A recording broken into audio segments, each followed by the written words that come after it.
여러분들 이 아침 축복합니다. 여러분들 각자 삶에 오늘 예배가 또 오늘 우리에게 들려주실 귀한 말씀이 우리의 잠자는 영을 깨우고 또 우리의 삶에 혹 슬픔과 절망이 있다면 새로운 감정으로 우리를 영적으로 인도해주고 또 우리를 보다 나은 세계를 향해 하나님께서 함께 동행하신다는 믿음에 대한 확신을 가지고 용기 있게 또 씩씩하게 담대하게 나갈 그런 귀한 예배와 또 말씀의 시간이 되기를 꼭 주의 이름으로 간절히 축원합니다. 우리 한번 비전 주고받읍시다. 너는 내게 부르짖으라. 내가 알지 못하는 크고 은밀한 일을 내게 보이리라. 아멘.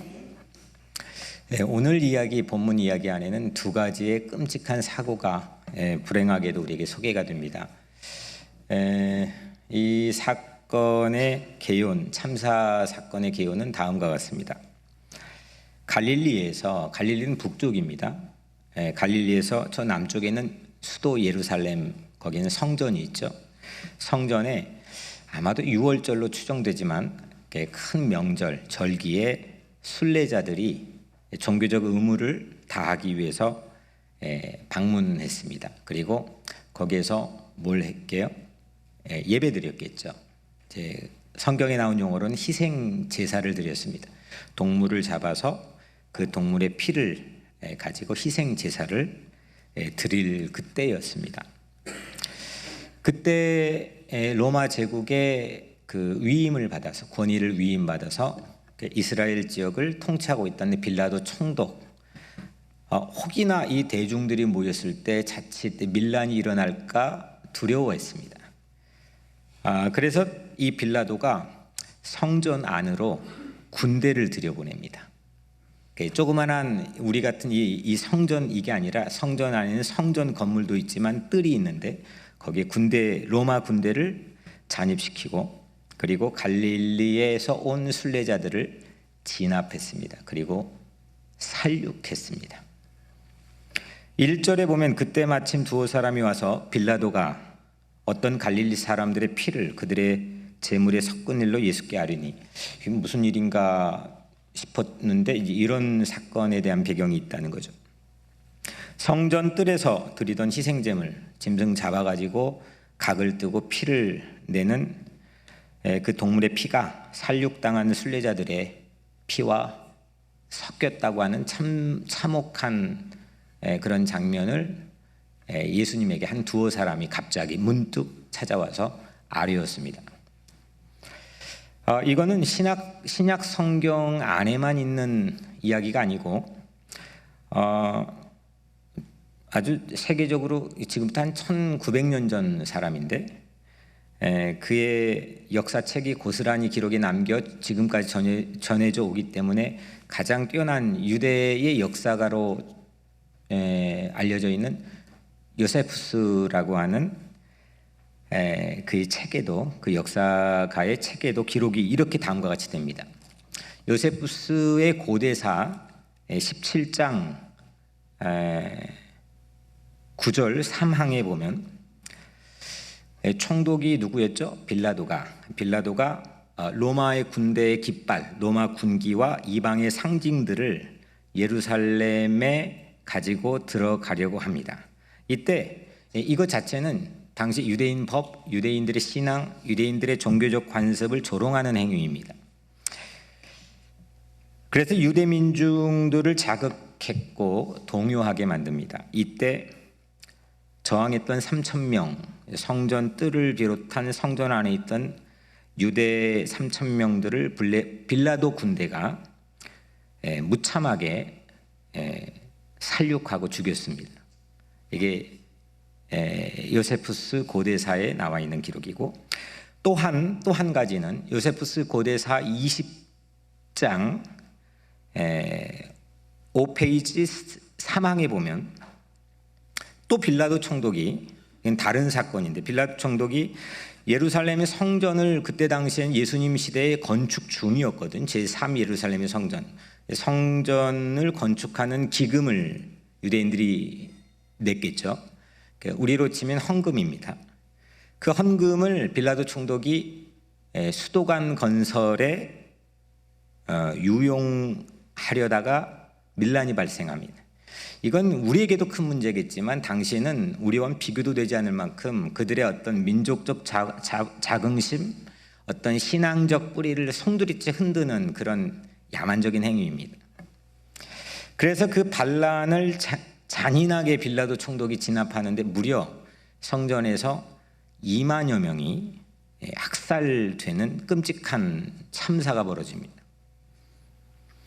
이건 끔찍하고 비극적인 참사였을 뿐만 아니라 성전을 오염시키고 민족적인 정기를 송두리째 뒤흔든 국가가 일으킨 학살 만행이었습니다.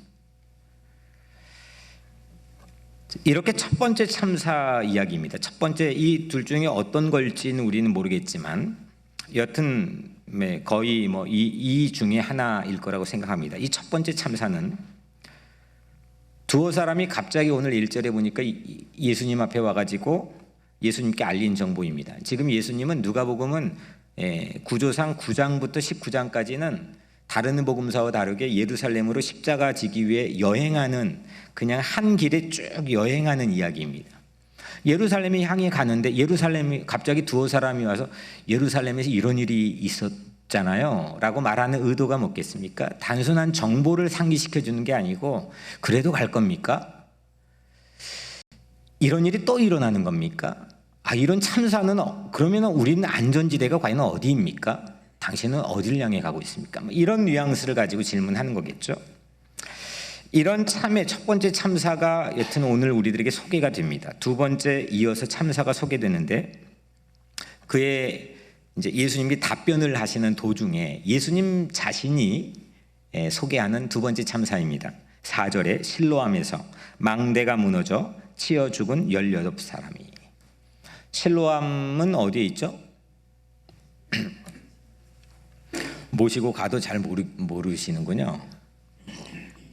예루살렘의 히스기야 터널을 지나가 바로 나오자마자 있는 성전에서 거의 근처에 있는 실로암 연못입니다. 거기에 탑이 있었나 봅니다. 탑이 무너졌습니다. 탑이 무너져서 거기에 18명이 압사당했고 그 압사로 희생당한 재난입니다. 이렇게 두 가지 참사를 우리에게 소개를 오늘 본문이 해줍니다. 근데 이 두 가지 참사, 오늘 이 본문의 관심이 뭐냐면 두 가지 참사를 두고 당시 예루살렘에 거주하는 대중들의 인식, 그 참사를 향한 인식이 어떠했는지를 우리에게 가감없이 예수님께서 우리에게 밝혀주십니다. 2절에 너희는 이 갈릴리 사람들이 이같이 해 받음으로 다른 모든 갈릴리 사람보다 죄가 더 있는 줄 아느냐? 이게 지금 예수님께서 이렇게 물어보시는 거죠. 이게 지금 이렇게 많은 사람들이 빌라도 군대에 의해서 참혹하게 죽었는데 그 죽은 사람들이 남아있는 살아있는 거주민보다 죄가 더 많았기 때문에 죽은 것이라고 생각하느냐? 그거는 당시의 시민들이 이게 지금 희생당한 사람들이 죄가 있기 때문에 그렇게 마땅하게 희생당했다고 하는 걸로 주민들이 생각한다는 거겠죠? 네. 이해가 여기까지 오십니까? 이해가 가면 안 됩니다. 네. 4절에서도 두 번째 참사에서도 예수님께서 또 밝힙니다. 실로암에서 망대가 무너져 치어 죽은 18사람이 예루살렘에 거한 다른 모든 사람보다 죄가 더 있는 줄 아느냐? 비슷한 문장이죠. 뭐뭐보다 다른 모든 사람보다 죄가 더 있는 줄 아느냐? 이거는 당시의 대중들은 죄가 더 있기 때문에 그렇게 재난에 죽었다는 걸로 예수님께서 밝히는 거죠. 역시 이것 또한 예수님의 뉘앙스론 당시 예루살렘의 시민들이 재난으로 희생당한 사람들은 그 희생자의 죄 때문이라고 인식하고 있었다는 겁니다. 물론 이런 해석이 우리로서는 상당히 거북스럽고 납득하기가 어렵죠. 그렇습니다만 현대 우리가 살고 있는 세상에서도 이런 인식이 없다고 말하기가 어렵습니다. 사람들은 참사가 일어납니다. 그러니까 이게 당혹스럽죠. 이게 어떻게 살아가야 될지, 내가 거기에 직접적 피해가 없을지라도 내가 사는 삶에서는 어떻게 살아가야 될지 스스로 어떤 실존에 대한 이유를 찾지 않으면 사람들은 그냥 불안해합니다. 그리고 심리적으로 정신적으로도 그냥 집단적으로도 어려움을 겪기도 합니다. 그래서 뭔가 원인을 찾습니다. 잘 이해가 되지 않는 사건 앞에서는 그게 개인 사건 아니면 뭐 사회에서 일어난 일이건 일반적으로 사람들은 그게 차선일지라도 내가 납득될 만한 이유를 편의상 찾습니다. 그래야 내가 살아갈 수 있을 것 같기 때문입니다. 그래서 내가 살려고 무언가 탓을 찾습니다. 이 본능적으로 그렇습니다. 9.11이 일어났습니다. 그러면 그 9.11 해석이 안 되는 겁니다. 왜 누가 해석합니까? 그 해석이 너무 다양합니다. 사람마다 보는 각도가 너무 다양합니다. 그래서 무언가의 이 사회는 집단적으로 이 참혹한 참사에서 또 이어가게 만드는 무언가를 찾습니다. 뭘 전가할 희생양을 찾던, 탓을 찾던, 뭐 원인을 규명하건 뭘 찾습니다. 본질적으로 우리 각자가 생존하기 위해서는 그걸 찾기 마련입니다. 아니면 미칩니다. 죽은 것이 죽은 자의 잘못 때문이라는 해석이 겉으로는 아주 전통적인 종교의 뿌리를 둔 해석 같지만 이건 사실 나름 이성을 발휘하는 겁니다. 그게 어떤 이성이건 바른 이성이건 아니면 왜곡된 이성이건 사람이 자기가 살려고 하는 본능적인 생각하는 힘을 발휘하는 겁니다. 그 이성을 발휘하는 겁니다. 국가 권력도 그럴 수 있고 개인도 이성을 발휘해서 자기의 살 길을 찾을 수 있습니다. 그 이성은 너무 다양합니다. 이성이라는 게 뭘까요? 오늘 제목이 영성이 살아 이성이 삽니다인데 이성이 뭘까요? 이성. 이성은 그냥 이성입니다. 여러분들이 생각하는 게 물론 다양하겠지만 그 이성은 이성입니다. 칸트 이성론만 해도 실천 이성, 뭐 이론 이성 해가지고 뭐 어마어마한 방대한 저술 활동을 칸트가 했고 300년 동안 지금까지도 그 계몽주의를 통한 이성주의는 지금까지도 저를 비롯해 거기에 벗어나 있다는 하는 사람이 거의 없다 싶을 정도로 영향을 미치고 있습니다. 이성은 뭐냐면 사물의 이치를 알아내는 합리적인 생각입니다. 이게 뭐지? 이거 왜 그런지 정신 바짝 차려야 되겠는데? 이게 이성입니다. 그런 이성의 힘은 2000년 전 오늘 이 본문의 이야기에서도 있는 겁니다. 사람들이 망대가 무너졌습니다. 18명이 죽었습니다. 예루살렘 거주의 시민들은 집단적인 이성을 발휘하는 겁니다. 이거 그들이 뭔가가 잘못이 그들 안에 있는 거야. 이게 단편적으로 지금 표현되어 있지만 무언가가 있겠죠. 2만여 명이건 3,000명이건 예루살렘 성전에서 짐승의 피와 섞일 정도로 어마어마한 무자비한 살육을 당했습니다. 이거 어떻게 해석합니까? 집단적 이성을 발휘합니다. 이건 그들이 분명히 뭔가가 있을 거야 라고 생각을 합니다. 이런 이성의 힘이 이렇게 부분적, 지역적이 아니고 전 세계적으로 지구를 덮어버려서 하나의 시대를 만든 게 18세기가 처음입니다. 18세기 계몽주의입니다. 1700년대. 이성이 강타한 시대입니다. 이거를 계몽주의라고 부릅니다. 그러니까 이성이 깨어난 이성. 그 깨어난 이성은 긍정적인 공헌과 기여도 합니다. 뭐냐면 종교적이고 정치적 박해를 받습니다. 그러면 거기에 맞서서 이거 가만히 있으면 안 되겠구나. 정신 똑바로 차려야 되겠는데 그런 각성한 그 깨어난 이성의 힘에 의해서 저항하게 됩니다. 그래서 영국의 국교가 성공회인데 그 불합리한 그 성공회에 맞서서 종교의 자유를 찾아 배 타고 미국으로 넘어온 사람들을 퓨리탄이라고 부르죠. 여튼 새로운 시대의 토대를 이 계몽주의, 이성의 힘이라고 하는 게 구축했습니다. 그 대표적인 신뢰가 미국의 독립전쟁이죠. 네, 우리가 Fourth of July라고 부르는 이거 계몽주의에 의해서 만들어진 겁니다. 그리고 민주주의를 처음 이 땅에 토착화시키고 씨앗을 뿌리는 프랑스 혁명도 계몽주의의 영향으로 계몽주의가 만들어낸 하나의 새로운 시대의 토대입니다. 이건 지금까지도 많은 세월이 흘렀지만 지금까지도 그 영향은 사실 여전하고 우리에게도 무시 못할 그런 영향을 미치고 있습니다.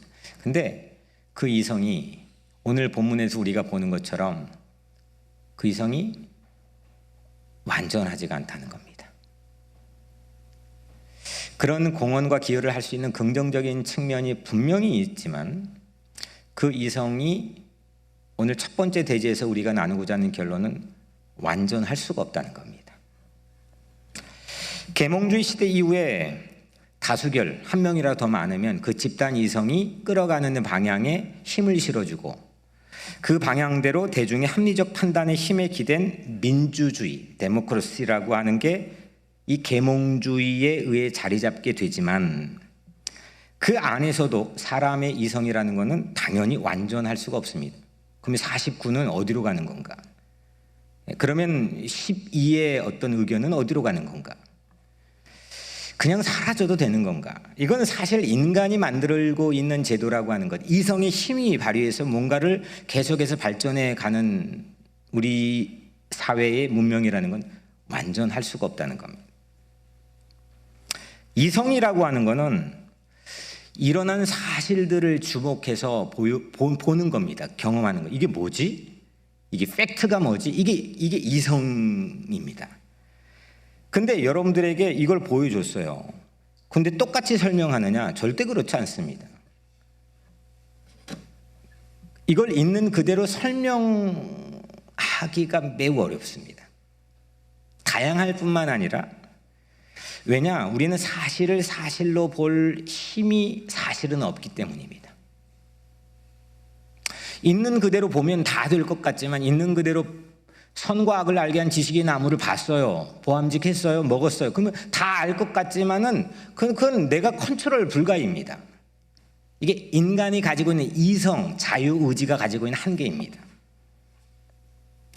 이런 걸 생각해 볼 수 있죠. 어느 누구도 여러분들이 이 자리에서 나는 내 어머니를 내가 선택해서 이 땅에 살고 있다. 있습니까? 우리 아빠 너무 이상한 양반이었는데 내가 우리 아빠 선택 진짜 내가 왜 했는지 모르겠어. 이런 분 계세요? 나는 내 유전적 기질과 형질이 나는 왜 이 모양인지 모르겠어. 나 왜 성격이 이 모양이지? 너무 자괴감이 들어. 나는 왜 그때 그렇게 선택했을까? 그런 분 계세요? 이거 사실 아무도 선택한 적이 없습니다. 누구도 선택한 적이 없습니다. 그런 것들을 비논리적이라고 합니다. 말이 안 되는 겁니다. 그런데 이런 거에 의해 세상은 빈부의 격차도 발생하고 기회의 불평등도 주어집니다. 나 그 엄마 밑에 태어나기 싫었다니까요.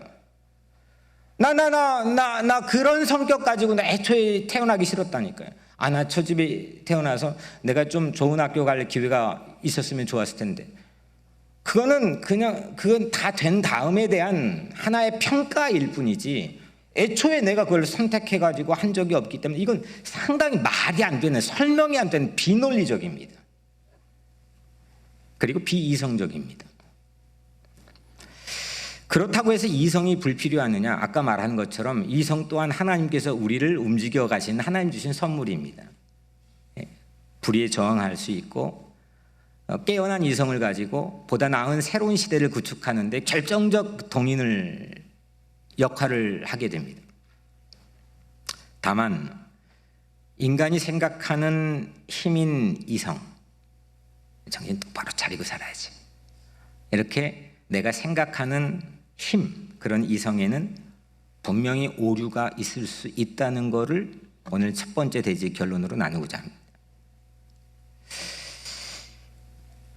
이거를 아는데 이게 안 되니까 이게 사람이 참 오만하고 그 이성이 잘못된 작동을 해서 집단 이성으로 작동하면 그게 무서운 무기가 될 때도 있습니다. 사람들의 이성은 이런 참사들 앞에서 어떤 사이클을 움직이느냐, 먼저 대부분 다 그렇진 않겠지만 대부분의 이성은 먼저 내 안위를 다행으로 생각합니다. 내가 정말 그 안에서 정말 제가 어떤 온라인 예배, 한국 예배 설교를 우연히 듣게 됐는데 어제 그 자리에 우리 청년들이 있었는지 전부 전화해 봤습니다. 없어서 정말 다행입니다. 그 화제가 난 자리에 내가 그 옆에 비껴갔거든요. 근데 천만 다행입니다. 그러니까 나의 안위를 먼저 다행으로 이런 참사들 앞에 처음 보이는 어떤 인간의 본능적인 반응입니다. 이성이 작동하는 거죠. 두 번째로는 그 다음에 내 안위가 해결되면 남을 판단합니다. 그럼 어쩌고 저쩌고 다양하게 자기 어떤 기질과 형질에 따라 남을 판단합니다. 세 번째로 나아가서 결국 이거를 자기를 옳게 여기는 구실로 삼곤 합니다. 그래서 난 괜찮아. 그래서 난 옳아. 그래서 내 생각과 판단은 근사했어. 내가 옳다는 것을 뒷받침하기 위해, 나 옳아라고 하는 걸 뒷받침하기 위해 남이 옳지 않다는 것을 활용하기 쉬운 게 이성일 때가 많습니다.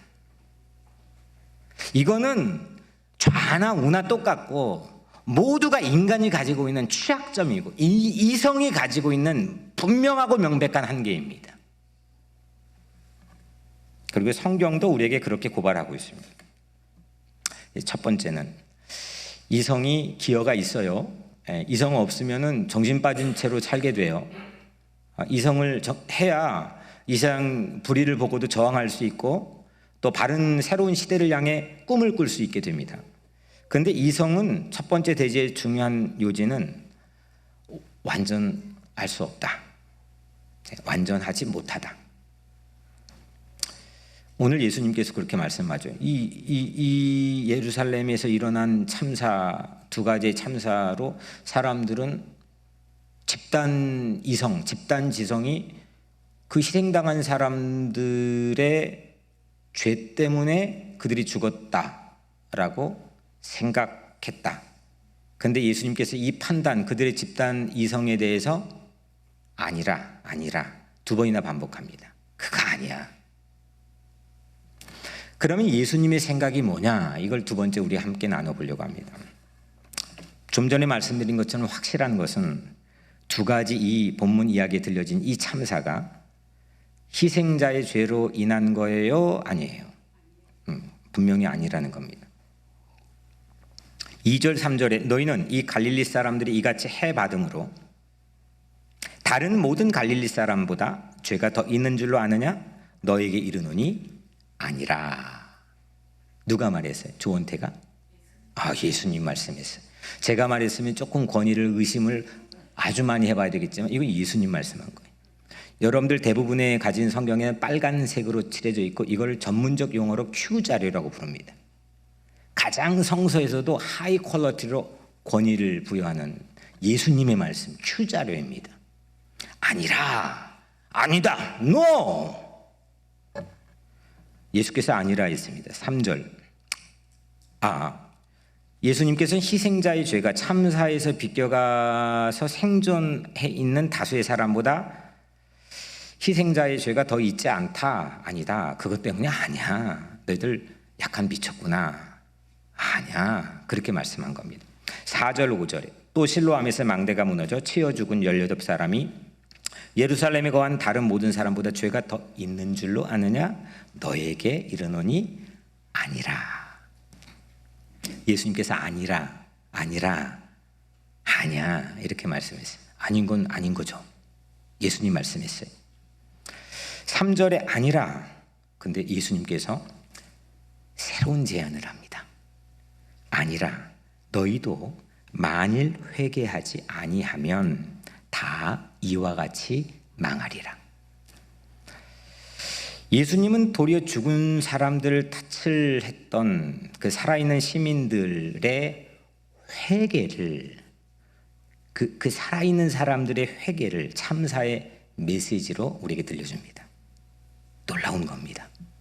사람들의 집단 이성은 저 사람들 때문이야, 저 사람들이야 라고 거기 다 주목했는데, 예수님은 도리어 그 이성이 아니라 살아있는 사람들, 그 사람들의 회개를 참사의 메시지로 들려줍니다. 참사 앞에서 회개해야 한다는 겁니다. 5절에 아니라 또 나옵니다. 오늘 마지막 절에 아니라 만일 회개하지 아니하면 다 이와 같이 망하리라. 똑같이 말씀했죠. 회개하지 않으면 살아있는 이들도 죽음에 이른다고 예수님 말씀했습니다. 이 시민들, 예루살렘 당시의 시민들은 왜곡된 이성으로 참사를 해석했습니다. 하지만 예수님은 참사를 영적으로, 영적으로 해석했습니다. 회개라는 영성입니다. 회개는 영성, 그러니까 영성을 건드렸습니다.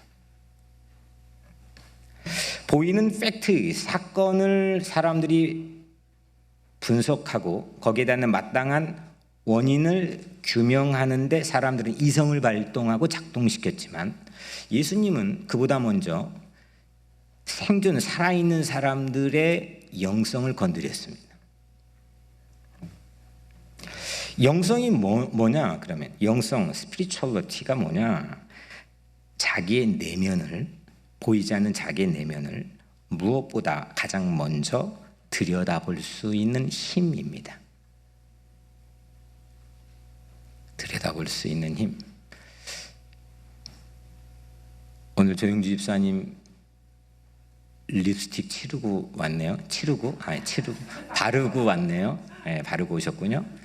네, 바깥에 나갈 때는 그래도 바르죠? 그냥 나가면 좀 안 바르시나요? 보통은 그 화장하죠. 그래도 여성들은. 네. 남성들도 바깥에 나가면 거울을 보고 머리도 만지고 옷도 보게 되죠. 보여지는 부분입니다. 가시적인 부분입니다. 사람들에게 팩트로 규명될 수 있는 보여지는 부분들입니다. 그걸 들여다봅니다. 영혼은 보여요, 안 보여요? 여러분들 내면이 있다는 사실은 인지하고 알고 있겠지만 보여요, 안 보여요? 안 보입니다. 안 보이니까 우리의 관심에 멀을 수도 있고 가까울 수도 있습니다. 거기에 쏟을 수도 있고 안 쏟을 수도 있습니다. 안 보이니까. 영성이 뭐냐? 자기 보이지 않는 내면에 관심을 쏟는 것을 영성이라고 합니다. 결국 참사에 희생당한 이들 앞에서 크리스천은 뭐 해야 하느냐? 자기 내면을 들여다보고 회개하고, 잘못이 있으면 잘못을 인정하고, 그리고 함께 책임질 수 있어야 됩니다. 사물의 기초를 사람들은 이성이라고 하는 세상 속에 살고 있습니다. 그걸 세속주의라고도 부릅니다. 사람들이 생각하는 힘의 바탕 위에, 이게 뭐죠? 스마트폰, 핸드폰이죠. 이 사람들이 생각하는 걸로 만들어진 겁니다. 이성에 의해서 만들어진 겁니다. 그런데 오늘 예수님은 아니야. 그게 전부가 아니야. 그게 너희들이 이거 보고도 설명 못할 수 있을 것. 자기 내면을 들여다보고 자기의 잘못된 부분들을 성찰하고 회개할 수 있는 영성의 세상은 바탕을 두고 있는 거야. 이걸 말씀한 겁니다.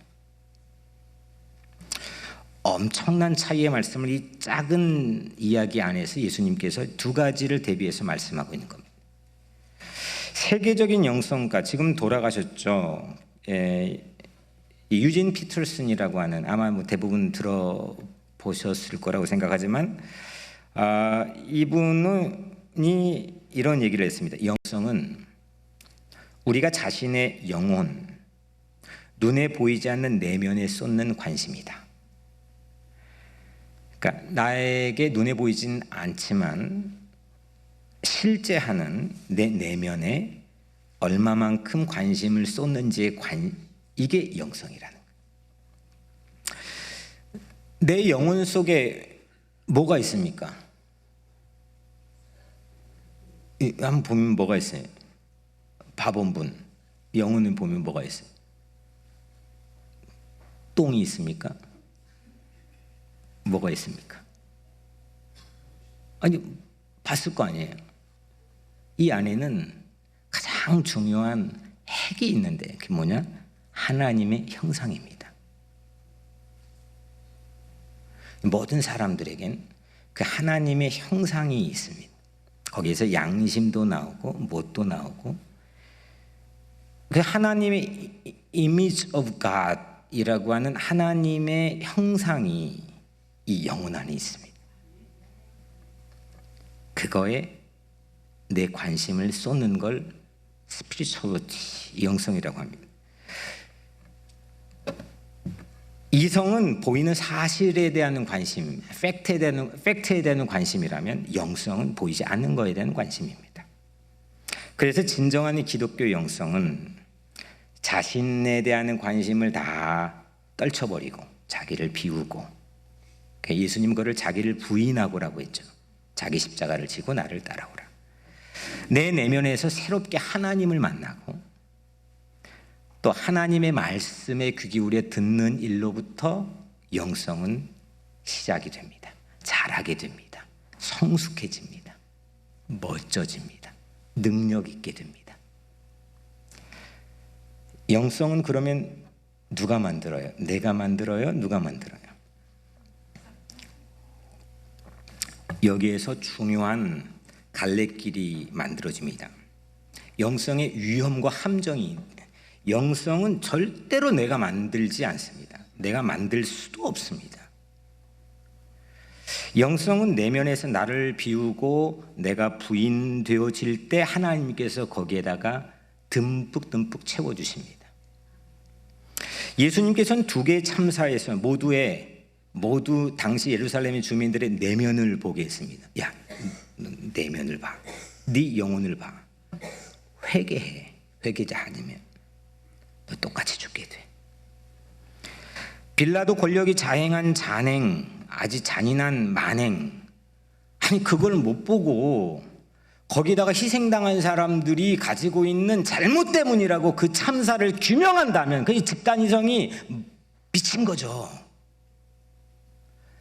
반이성적이고 비이성적인 거죠.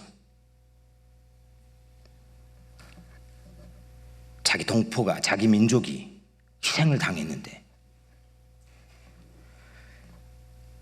희생자들의 죄로 탓을 돌리는 잘못된 이성에서 야 너희들 돌이켜, 그거 미친 거야, 그거 돌이켜, 네 내면을 들여다보고 회개해 라고 예수님께서 촉구한 겁니다.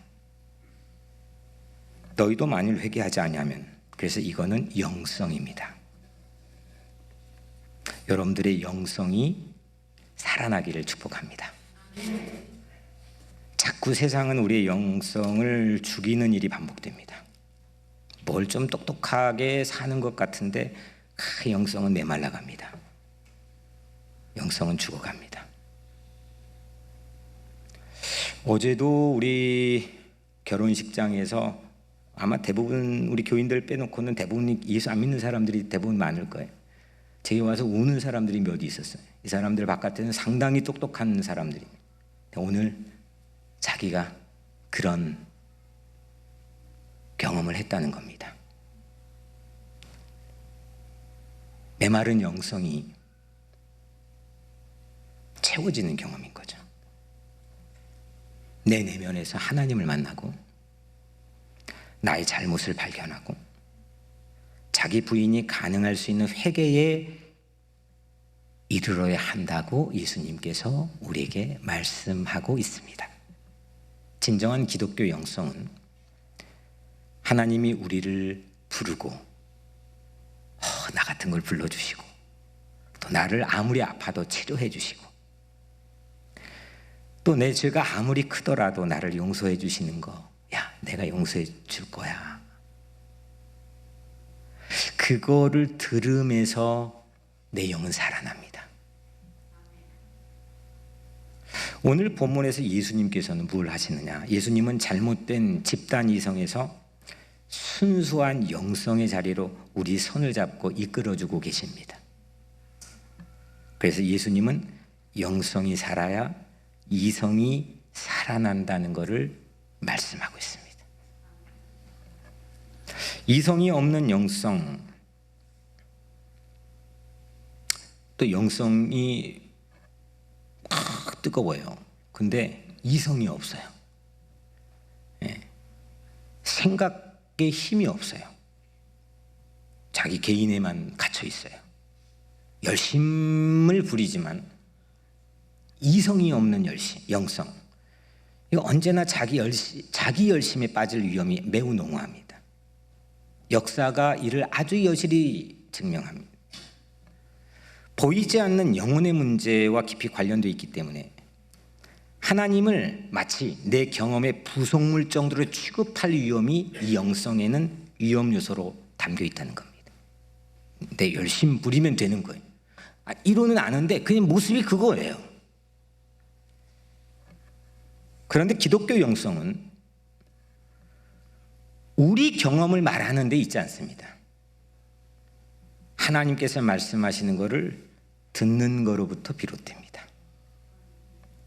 하나님의 말씀이 들려질 때, 들려지네. 이게 저도 저도 전문가인데 잘 모르는 부분이 많은데 여러분들 읽으면서 이걸 다 어떻게 이해합니까? 근데 읽혀지는 거예요. 막 가슴이 꽂히는 거예요. 나를 비춰주는 거울이 되는 거예요. 나에게 힘이 되고 나에게 용기가 되는 거예요. 막 읽혀지는 거예요. 설교를 듣는데 그냥 안 들려지다가 요즘 들려지는 거예요. 기도가 깊어지는 거예요. 그럴 때 그제서야 우리 이성은, 그때서야 우리 영성이 그렇게 불이 붙는 그때서야 우리 이성은 불의한 것이 보이고 때론 내게 손해가 있을지라도 그 불의에 저항할 수 있는 힘을, 견고한 힘을 얻게 됩니다. 나를 위한 내 이기적인 저항이 아니라 진실한 선을 위한 저항의 힘을 얻게 됩니다. 종교개혁가 마틴 루틴의 영성도 그랬습니다. 사람들이 죽이겠다는 거예요. 젊은 신부가 네가 뭔데 이렇게 지금 나서? 라고 막 하는데 협박하고 위협하고 막 난리를 피는데 낙심합니다. 그 자기 사제가 있는 그 건물의 계단을 무릎에 피가 날 정도로 올라갑니다. 무릎을 꿇으며 기도하면서. 근데 그때 로마서 1장 17절이 확 들어와서 그 슬로건을 가지고 오직 믿음으로 종교 개혁을 이루지 않습니까? 마틴 한 아버지가 있었습니다. 한 아버지가 아들을 낳는데 야, 너는 마틴 루터, 이 종교개혁가 마틴 루터처럼 살라고 이름 지어준 우리가 아는 마틴 루터 주니어 킹 목사님. 그분의 영성도 그랬습니다. 보스턴 대학에서 하나님께서 채워진 새로운 영성을 가지고 저 몽고메리의 덱스터 처치에 27살에 처음 부임했는데 옆에서 한 여성이 거기 흑인 여성이 앉지 말아야 될 버스 좌석에 앉았다고 자기 교회 3블럭 떨어진 자리에서 경찰이 끌고 갔단 말이에요. 단박에 달려갔습니다. 저항했습니다. 불합리한 거라고. 시대를 바꿨습니다. 이게 영성입니다. 유진 피터슨은 유명한 말을 남겼죠. 현실에 뿌리내린 영성의 책 제목입니다. 영어로는 Earthy Spirituality for Everyday Christians. Earthy, 흙에, 땅에, 지구에 뿌리를 박은 영성, spirituality. 이게 좀 두 가지가 우리 느낌으로는 스피리추얼하면 신비롭고 하늘에 가 있어야 되거든. 근데 이거 현실에 뿌리 박은 영성. 에브리데이, 썬데이만이 아니라 먼데이에도 가서 크리스찬으로 사는 거예요. 회개만 하고, 회개는 하는데 주야 주야 회개는 하는데 세상 바꿀 힘이 하나도 없어요. 관심도 없어. 소통하는 방법도 몰라. 다 개인에 갇혀버린 영성이라면 이건 주님이 말씀하신 영성이 아닙니다. 예수님은 세상 한복판에 우리 세상의 죄를 지기 위해서 세상 한복판 골고다에 올라가서 십자가의 세상의 방법을 위해서 무참히 세상의 방법으로 죽었습니다. 현실에 뿌리를 내린 이 영성을 예수님 보여주고, 하늘 신비롭게 올라가서 말씀으로 우리를 구원한 게 아니잖아요. 그런데 오늘날 적지 않는 교회와 우리의 신앙 생활의 모습은 회개하는데 세상을 바꿀 힘이 하나도 없는 그런 빈약하고 허약에 빠진 그런 신앙인들의 모습도 없다 하지 않을 수 없습니다. 그리고 개인에 갇혀버린 영성, 그냥 나 혼자 그냥 되면 되는 영성. 성경에서 그런 영성을 예수님 말해본 적이 없습니다. 현실, 우리 살아가는 현실에는 여전히 참사가 연이어 이어집니다. 당황합니다. 가슴이 아픕니다. 미어집니다. 오늘 본문 안에 있는 성전의 두 가지 학살, 또 참사, 재난, 세월호에서 생명을 잃었던 304명, 이태원에서 156명, 9.11에서 수천 명, 수없는 곳곳에 우리 알지 못하는 것이 희생되고 있는 참사가 연이어지고 있습니다. 그런데 우리의 왜곡되고 삐뚤어지고 미친 이성은 참사 때마다 희생양을 찾습니다. 그리고 자기 삶의 존립 근거로, 자기 집단과 자기 사회의 존립 근거로 합니다. 9.11 이후부터 누가 거기에다가 비행기로 박았다, 그 사람의 피부 색깔이 누구고 어느 출신이다, 그것 때문에 저는 그땐 영국에 있었지만 여기 뉴욕에 살고 있던 사람들 다 알지 않습니까? 그 유색인종이 얼마나 숨죽이며 살았고 얼마나 무서워하며 살았습니까? 그때 이후로 이민자들이 혐오가 정말 만천하에 노출되었고 반이민 정서가 지금까지도 지속되고 있습니다. 참사로 인해서 오늘 우리가 무슨 잘못했습니까? 왜 우리입니까? 왜 우리 보고 길 가고 있는데 야 go your home 이렇게 말합니까? 이건 내 집이 여기 있어. 왜 우리 자녀들 학교 다니는데 학교 다닌 자녀들 보고 그럽니까? 무슨 잘못했습니까? 참사로 일어난 피해가 고스란히 우리에게도 오지만 여러분들이 가해자가 될 때도 있습니다. 비뚤어진 이성들이 날뛰는 현실, 그 현실에 깊게 뿌리내린 숭고한 영성이 살아나야 됩니다. 내면의 죄를 보는 영성, 그 영성으로 불의에 맞설 수 있는 이성이 살 수 있습니다. 이성만 가지고 사는 사람, 그건 메말라서 그건 결국은 거기 안에 다투던지 아니면은 치이던지 nothing happen. 또한 영적 개인의 경험에만 머물러 안주할 것이 아니라 영성은 내 내면 들여다보고 회개해서 한 사람 변화되면 어떤 이 사회와 이 땅에 억울한 불의에 저항할 지고지순한 이성이 살아난다는 게 오늘 예수님의 요지입니다. 여러분들 베드로 성격 아시죠? 제가 평소 베드로답지 않는 그 예수님이 다 죽고 부활하고 승천하셔서 예수님은 없는 상태에서 베드로가 이후 시간이 흘러 남긴 말 하나를 여러분들에게 전할게요.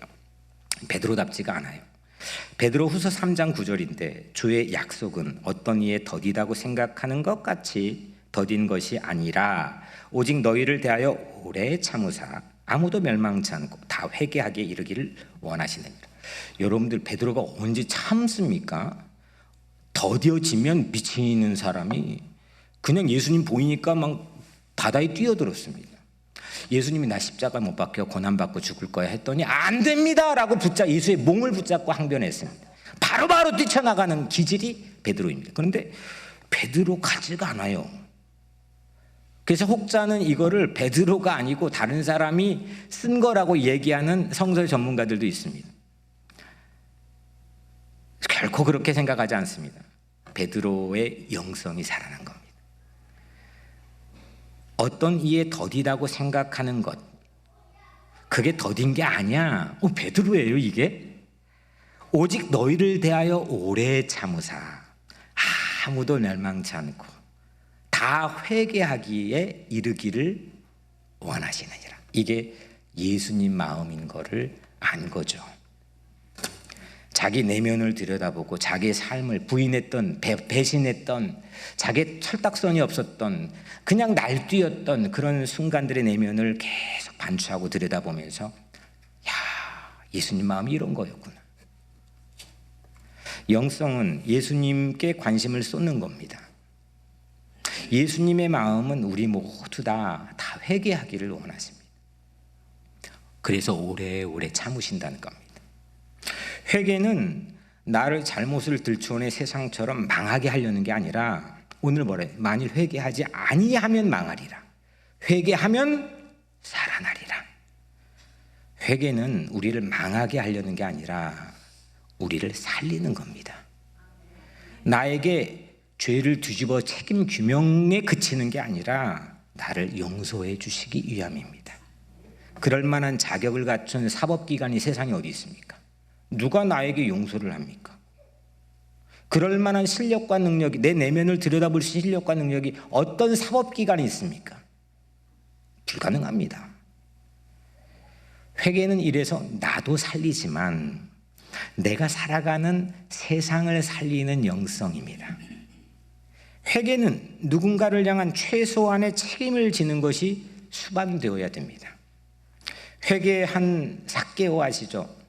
삭개오가 그냥 가난한 사람들 등쳐먹어가지고 자기 민족 이중 고리대금으로 자기 것 착복하고 로마에 상납하고 떼부자가 됐습니다. 아유, 나쁜 놈이죠. 근데 그의 집에 예수님이 찾아옵니다. 그리고 예수님을 만났습니다. 회개하는데 그 회개에 대한 책임 발언을 보십시오. 내가 가지고 있는 모든 소유의 절반을 떼어서 가난한 사람들에게 주겠습니다. 그리고 혹 나도 모르는 사이에 내가 아는 일이라도 강탈한 일이 있거든 그거 4배로 갚겠습니다. 책임을 동반합니다. 삭개오의 회개 영성이 살아나니까 그가 살고 있는 현실에서 이성이 살아납니다. 이게 바로 영성이 살면 이성이 산다는 겁니다. 영성 없는 이성, 이성 없는 영성, 둘 다 매우 위험한 무기가 됩니다. 영성, 바른 영성은 자기 연민에 빠지지 않게 합니다. 불쌍해, 나 불쌍해, 에이 내가 그럴만 하지 하고 그냥 그걸로 끝나버리는 자기 연민에서 나를 구해냅니다. 영성은. 그리고 영성은 에휴 나는 왜 이건지 모르겠어, 맨날 자기 비하하고 늘 열등의식에 사로잡혀 사는 자기 비하로부터 나를 방파제로 보호하고 지켜주는 게 영성입니다. 그러니까 엄밀하게 성찰과 회개는 다른 겁니다. 영성은 살려주는 겁니다. 나를 살립니다. 로마서 8장 6절에 바울이 그런 얘기, 육신의 생각은 뭐요? 사망이요, 영의 생각은 생명과 평안이라. Life and peace. 영의 생각, 영성은 Life and peace, 살리는 거예요. 크리스천이 참사에서 해야 될 일이 뭡니까? 그냥 요리조리 피해 나가면서 누구 탓 그냥 희생양 찾기 골몰하는 게 아니라 내면을 들여다보고 회개하고 성숙하는 모습으로 책임질 줄 알고 용서도 필요하다면 구할 줄 아는 그런 모습, 그게 크리스찬이 참사에서 배울 수 있는 참다운 바른 영성입니다. 더불어서 예수 영성은 위로의 영성입니다. 살리는 영성입니다. 예수님은 세상의 죄를 세상에 죄가 있는데 어떻게 했습니까? 그 죄에 대한 핸들링을 그냥 전부 다 자기가 떠맡아 버렸습니다. 다 내 죄까지 모두 다 인류의 죄를 다 무거운 짐을 짊어졌습니다. 그리고 그 진정한 진정성을 가진 그 자리가 십자가입니다. 죄가 하나도 없으신 분이 죄의 원흉인 내가 서야 될 자리에 내 대신 서주셨습니다. 그리고 모든 죄를 용서해 주셨습니다. 이제 우리 내면에 예수님께 관심을 쏟는 이 영성으로 회개하고 망하지 않기를 축원합니다. 회개하는 영성이 살아나면 이성이 삽니다. 맨하탄처럼 똑똑한 사람들이 생존한다는 정글의 법칙이 유지되는 이곳에서는 사람들의 이성이 기하급수적으로 발전되기 마련입니다. 이제 우리는 영성을 가꾸고 영성에 관심을 쏟고 영이 살아나는, 그래서 이성이 살아나는 그런 여러분들 되기를 주의 이름으로 축원합니다. 사랑하는 여러분, 이때는 회개하는 영으로 내 영이 살아날 때입니다. 위로하는, 누군가를 위로할 수 있는 영으로 살려내야 될 때입니다. 내 대신 내 죄를 책임지신 그 예수의 사랑으로 내 영성, 우리의 영성이 살아나고 세상에 왜곡되고 병든 이성에도 빛의 이성으로, 소금의 이성으로 그들의 아픔을 보듬고 살려낼 수 있는 그런 여러분들, 우리가 되기를 주의 이름으로 간절히 축원합니다. 기도하겠습니다.